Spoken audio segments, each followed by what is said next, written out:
Okay, so this is week 6, and we are looking at a cash flow statement, and we also have the class with us. So what we're looking at here is the cash flow statement, and what we'll be going through is the operating activities, investment activities, and financing activities, and determining if the cash flow goes up or down depending on what happens in all these accounts. So up here, they will give you a basic amount of information. The answer is actually already up here. So what they're saying is that cash account balance at December 31st, 2018 was $15,000. So at the beginning of the year, we had 15,000. So when we say December 31st, 2018, it means the first day of the year. And the end cash balance at December 31st, 2019 is 47,600, which is a difference, so an increase of cash flow of 32,600. It's not recording? Yeah, no, it's recording. Complete the cash flow statement below to determine the impact of these activities on cash flow. So I'm recording using Screencast. It's a different system, just in case you were wondering. It's not through WebEx. It's better. Okay, so those amounts that we just talked about will actually be right in here. So we'll know that it's $15,000 for cash flow at the start and 47.6 and 32.6. And the net cash flow increase should be 32,600. This is what we know already. Let me just change all this to dollars. Sorry, I don't go through and format it earlier.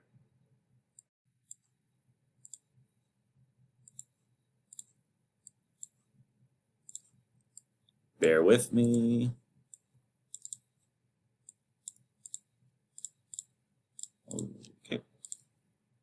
Okay. So we have been given this amount of information. We have been told what our current asset accounts and how they have changed. We've also been told how our current liability accounts and how they have changed as well. And what we have to do is determine the impact on cash flow. We've also been given this additional information, so that'll tell us how much our net income was, depreciation, new furnishings, and all of that good stuff, and we will do that after. So first one, credit card receivable has decreased by 1,800. So if my credit card receivable has decreased by 1,800, do I have more cash or less cash?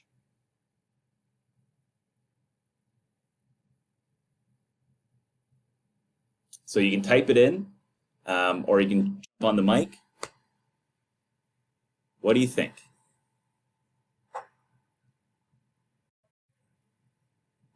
More cash. And can you tell me why?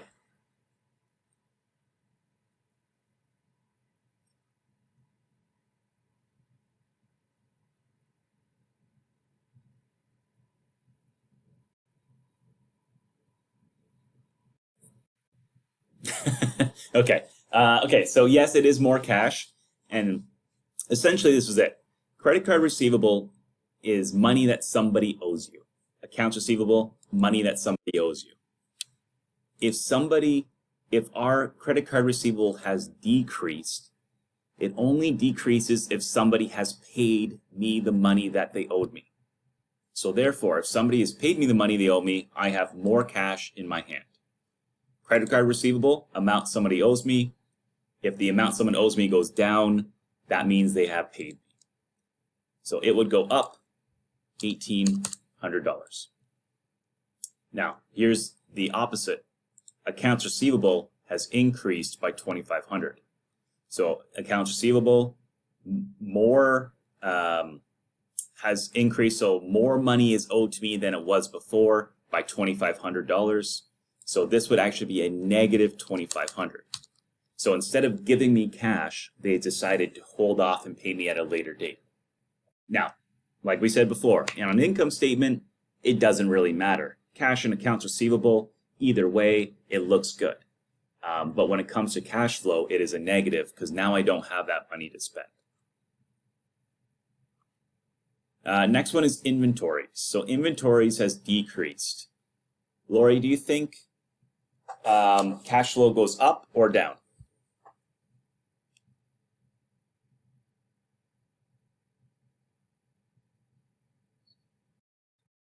That's okay.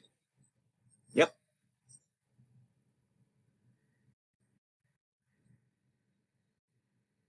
Correct. Okay. So this is the difficult part is we have to understand what's the connecting piece. So what would have had to have happened for any of these things to be true? So if inventories have decreased, okay, what caused it to decrease? A sale of the inventory would cause it to decrease, right? We buy inventory to sell. So therefore, if we're selling stuff, we are making more money, and it's $2,000 increase. And then we have our prepaid expenses, which have increased, and this will be a negative because we've spent more money in advance than we needed to. So we don't have that money on hand anymore. Okay, so those are the four things that we talk about in current assets, and those are the most regular ones that you will see. Next one is current liabilities. So accounts payable, money that we owe.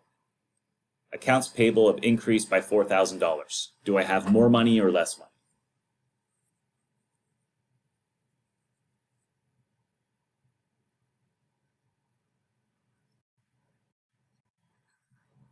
That's it. So let's say your rent comes due. It's $1,000. I'm not going to pay it. So you don't.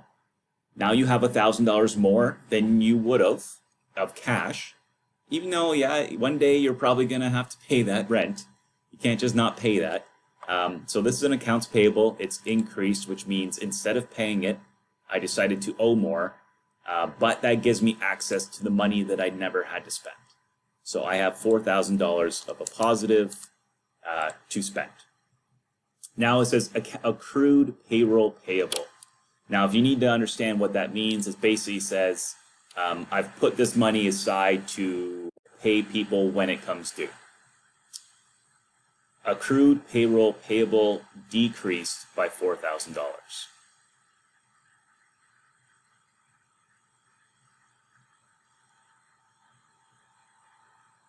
So essentially, it has the negative effect, and what you will notice is a pattern, is that when you increase in accounts payable, you have more money. When you decrease in accounts payable, you have less money. Same thing with taxes payable. It was the amount of money that I owed for taxes. It has gone down by $900, which means I paid the tax man $900. That's the only way that this tax payable account could decrease. So I would have negative $900. There we go. So now we've gone through 7 different increases and decreases amongst our current assets and liabilities. Now this is all the stuff that's on the balance sheet for the most part. Next, we have all this additional information. So net income was $122,000. So if you have a net income of any amount of money, it is positive. If it's a net income of $1, it means you made $1. So you have $1 cash. So what we're doing here is that we're going to put $122,000. Also, we have our depreciation expense, which was $100,000. Now, you weren't here for the lesson. You guys are, but not the recording. Basically, the rule of thumb is with depreciation expense, you add it to cash flow. And if you want to know why, you can all ask Kayla. She'll tell you. And that brings us to our final operating activity. So what we want to do here is just add up our different adjustments. So these are all the adjustments. And you can do a simple sum function here. So the sum of, and because I put negative where the negatives are and positive where the positives are, I can just highlight all of these, hit enter. So 98,600 will be our change to our net cash operating activities. And I can add in my income plus my adjustments. So I have $220,000, $220,600 of cash flow. But then other things happen. That's not where we stop. So we'll go back up here and let's look at these C and D. So here a couple things have happened. We purchased net furnishings for $10,000 and we also buy new equipment for $22,000. So that's down here. Is this a positive for or more cash or less cash? Do we have more cash or less cash? less because we are buying things and we have to pay for it. And so it's negative 26, I think. And then I guess I don't need that whole thing, but add those up. So we have negative $36,000 from the purchases that we made. And then we have a couple final ones, E and F. So E is a total of $44,000, which was paid to reduce long-term debt. So our long-term debt is going down. We paid $44,000, so we are reducing our cash flow by $44,000. As well, we have cash dividends of $112,000. They were declared and paid. So based on our cash basis for accounting, because we paid this out, we recognize it right now.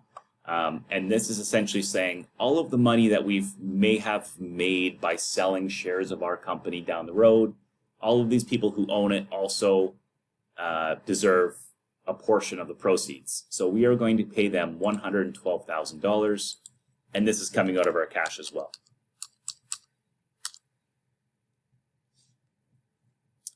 So here we have $44,000 plus 112. It is negative $156,000. So what I'm going to do, instead of just writing my $32,600 in there, I am now going to add my net cash flow, add my net cash from operating, add my net cash flow from investing, and add my net cash flow from financing. Some of these are positive, some of these are negatives. They can all be negatives, they can all be positives. It doesn't really matter. But you add those up, and we should get $32,600, and we didn't. Did I write this down somewhere? 22,000. Sorry. And we got $32,600. So that is what you are looking for. I have given you the answer right here. So all of these numbers were given to you up top. What is your goal and for these weekly activities is to go through and determine how I got to that number by evaluating what's happened to your balance sheet, your current assets and liabilities, deciding if this is taking away from the cash in your hand or adding to it. And that's essentially what we're looking at.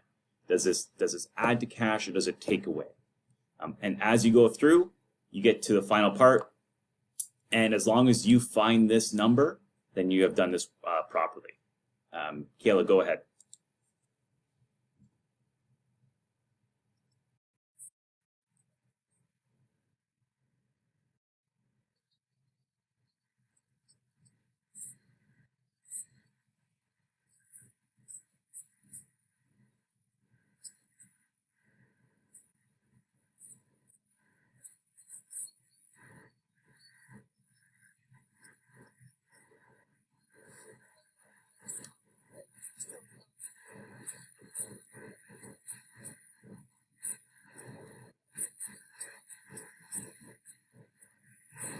That might be this.